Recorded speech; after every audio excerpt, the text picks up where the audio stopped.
Guys, two are here, one is on his way, and we're talking about a new film called Perseverance, the story of Dr. Billy Taylor. And Dr. Billy Taylor was a hotshot running back at University of Michigan who hit hard times and then kind of resurrected his whole situation and emerged as a person who's really worked very hard to help other people.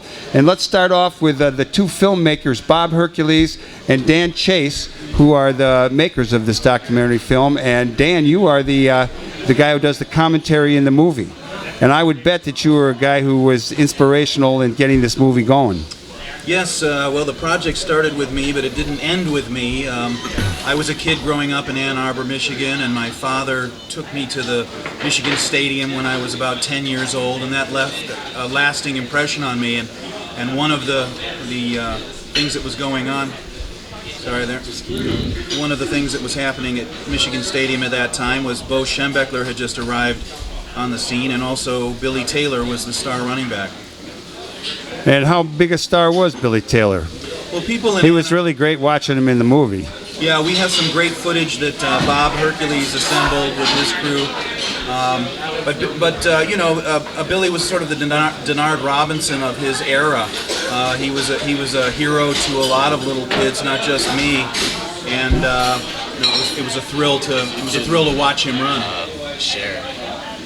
Okay, so we have a microphone situation we're working on. Sure. Does mine work? Yeah. Mine is working.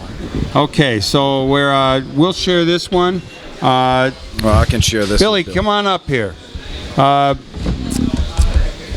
We were just talking about you in your absence, and we were talking about. I guess we got our mic situation worked out. So good morning to you. Good morning. How are you? I'm good. Good. Dan was filling us in on how the film came to be. How do you see it? How did this film happen in your life? Well, my life has been filled with a lot of ups and downs, and Dan and I met when he was just a kid. I came out to his elementary, middle school to speak, and am I still on? Yeah, it's still going. Yeah, and I became, I was his hero. As he told me when I visited his school, he felt like Superman had came to his school, But we lost touch with each other over the years. He read about my story some years later. And tell us about the story. Tell us about your life, because the way I got the story was that you were, quite an outstanding football player out of Ohio. You made a choice to go to the University of Michigan rather than to Ohio State. I approve of that. And then, you were expected to go on into the pros. You did go to the pros minimally. You played a little ball, and you kind of cashed out of all that. You had a couple of really rough situations in your family and with a significant other. And you ended up on the streets. Yeah, I mean, everyone's life is a story, and certainly mine is exactly that. Great high school career, some 57 college offers. Woody Hayes, Bo Schembechler, among a lot of head coaches wanted me to come to school to play there. My final decision was Michigan, and I'm happy to be a Michigan man. But when I was in middle school, I had 3 goals, and one was to get my doctorate degree like that of Dr. Martin Luther King. 2 was to one day have my own business. 3 was to play professional ball and take care of my mom. And unfortunately, my senior year at Michigan, everything changed drastically. After my second Rose Bowl on January 1st of '72, 4 days later, my mom passed of a heart attack. And my dad had passed when I was 5 years old, and this was the first blow that knocked me down. I tried to get back up, if I may, and 4 months later in June, my uncle shot and killed my aunt and killed himself. And once again, I'm devastated. At this point, a pro career was meaningless to me. And then in September, the girl that I was dating was brutally stabbed to death outside of Detroit at a roller rink. So as a very young man, I wasn't ready to handle all of this. And I went into real deep depression, and I self-medicated with alcohol and other drugs. And this started me on a downward spiral that eventually led to my incarceration. While serving time, I earned a master's degree from the University of Michigan, thanks to a lot of help from my coach, mentor, and father-like figure, Bo Schembechler. You know, one of the things I really liked in the movie was I knew about Bo Schembechler. How do you pronounce that? Schembechler. Schembechler. Bo Schembechler. A lot of people have trouble calling his name. You know, he just say, "Call me Bo." Well, there's a scene in the movie where basically he says to the team, he says, I basically don't care if you're black or white. You know, it's like you're going to be treated equally. Well, at our first team meeting, he said he's going to treat Tell us about that, because that was not necessarily, even though we think that there's a lot of African American stars in football, the race thing weighs heavy and plays out in very negative ways a lot still to this day.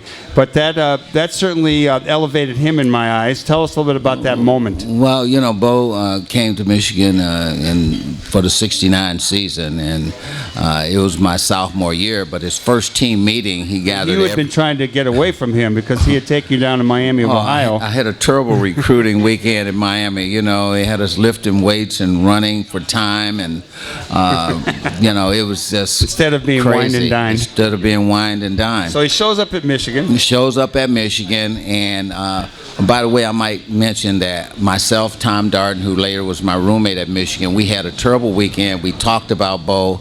We thought he was crazy. He was out of his mind. We were supposed to be wined and dined, and it was everything but that. So we decided to come to Michigan and play for Bump Elliott.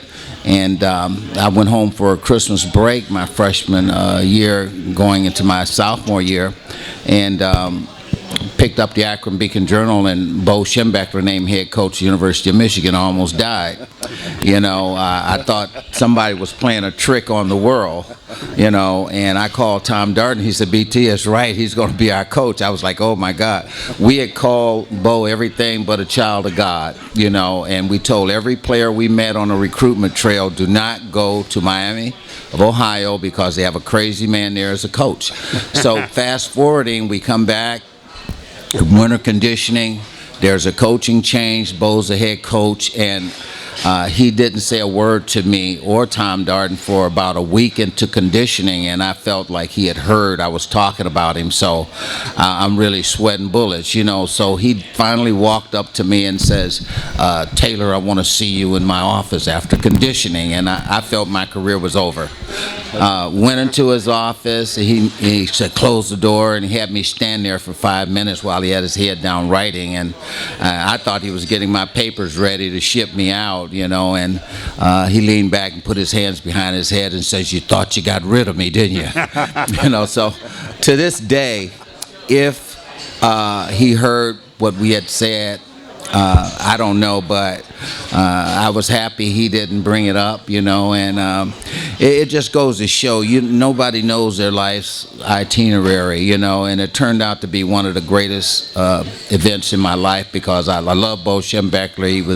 He was a man. He made us men and made us great players. Well, tell me again about that moment when he basically said the black and the white kids all of you were going to be treated the same. Yeah, and there was a lot going on in the 60s. Which may be rough on both of you.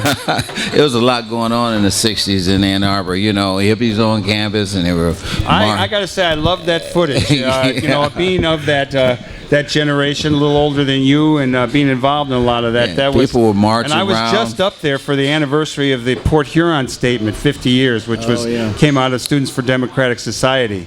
And so it was great to be up on the Michigan campus and being a bunch of old radicals. It was a lot happening. The Black Action Movement and hippies and other radicals were carrying peace signs and free love and all of that, and Bo said he heard a lot of stuff was going on. He knows a lot of things happening on campus, and he says, "I want all you players to know I'm going to treat you all the same, like dogs." And that was the one. Yeah. That was pretty scary, and it confirmed my initial impression that the man was crazy. But in the film, you guys say that that the black players really took that as an opportunity. Yeah, now we got a chance. And so you had a little group. What did you call yourselves? We were the Den of the Mellow Men, and myself, Tom Darden, Mike Taylor, Mike Oldham, Glenn Dowdy, Butch Carpenter. We were the largest groups of blacks at that time to come in one recruitment class. And so we decided that we would stick together and we would make a difference. And in the movie, though, it's really clear that you certainly were not racist about it. You had plenty of white kids over there doing whatever you were doing in that house. Yeah, absolutely. I mean, we all got together fine. You know, there was a lot of stuff going on in the world, particularly southern part of the country. But with us, we were a family. We were a team. We were Michigan men, and that's what it's all about.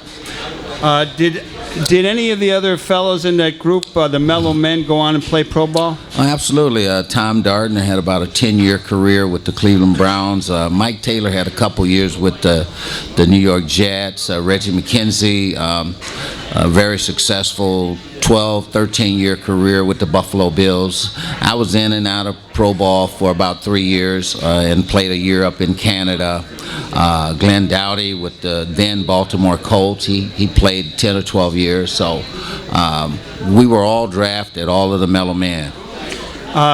You're listening to Live from the Heartland Show. I'm Michael James, and I'm talking with Dr. Billy Taylor, who is the subject of a film called Perseverance, the story of Dr. Billy Taylor, and I'm also here with Bob Hercules and Dan Chace, who directed and I guess produced the film. I want to ask you one last question before I switch Can I just mention the film is playing tonight? Tonight at the Gene Siskel Film Center in Chicago. The Gene Siskel Film Center. And it's at 164 North State Street tonight at 5 o'clock. And you will like this film. It's pretty inspirational, and we're going to get to the inspirational part in a moment. But we still have some time. Billy, one of the things I wanted to ask you when I heard you say it, in the film, when it talks about you're in and out of the pros, and I think you were playing with the Falcons. But you basically, when you were let go by the Falcons, you alleged racism. And I'm wondering if that was an emotional position, if that was a true thing. What's your take on that? Because the film doesn't address it. Right. My honest opinion is still the same. Then I was going through a lot, but wasn't accustomed. I played for Bo, who was a fair guy, and I went south to Atlanta, and the black players were addressed as boys, and sometimes heads were squinted. So I still feel that there was that element there. However, my pro career was, I think it could have been a long, successful career if I had not went through all of the losses and all the negative things that have happened in my life. So that coupled with what I ran into down there, it just, I didn't have the right mental attitude. To be a successful athlete, especially in major college or professional sports, you got to be committed mentally, physically, totally into it, and with all the tragedies, and then I ran into that situation in Atlanta, it just really put me in a bad way. Well, racism probably still runs deep in football. I mean, we've definitely made advances in our country. A good pal of mine who's been a guest on this show is a guy named Dave Megacy, who came out of Syracuse and played for the Cardinals, wrote the first really expose on racism and patriotism and drugs in the NFL, book called Out of Their League.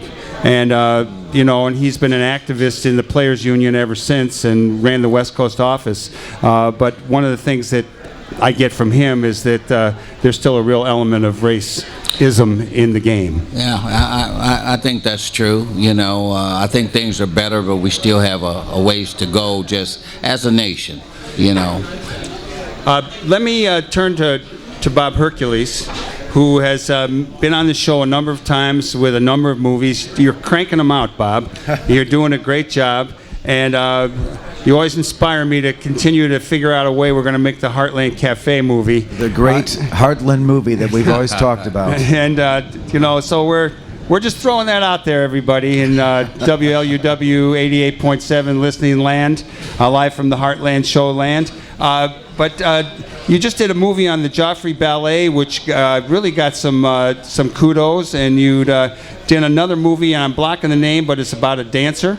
Yeah, Bill T. Jones, a choreographer. That was, and I always like to talk about dance and football together because I used to tell my kids, my son who became gay and wasn't too interested in, or was gay, is gay, didn't want to deal with football, even though I pushed it. I said, well, Jesse, it's like dance, It's like, because Lynn Swan, who ran as a Republican, but he was taking ballet lessons. That's right. And so one time we had Gene Upshaw in here in the restaurant when they were doing some negotiations, and my son comes up to me and he says, Dad, why don't you ask him about dancing? You're the first person to correlate these two films I made, which are wildly differently. Anyhow, tell us about how you got involved in this movie and with Dan Chace and with Billy Taylor. Well, Dan and I went to school together at University of Michigan. So you all guys are Michigan both Michigan guys. men. Go Blue. And You're Wolverines. I was in graduate school, and Dan was in the theater department. And I worked with Dan on about 3 or 4 of my films. He was an actor at the time, and he was in a few of my student films. And then Dan and I have just stayed great friends for all these years. And then a couple of years ago, Dan called me up and talked to me about Billy Taylor. I knew about Billy, but I hadn't kept track of his life, really. I knew him. I grew up out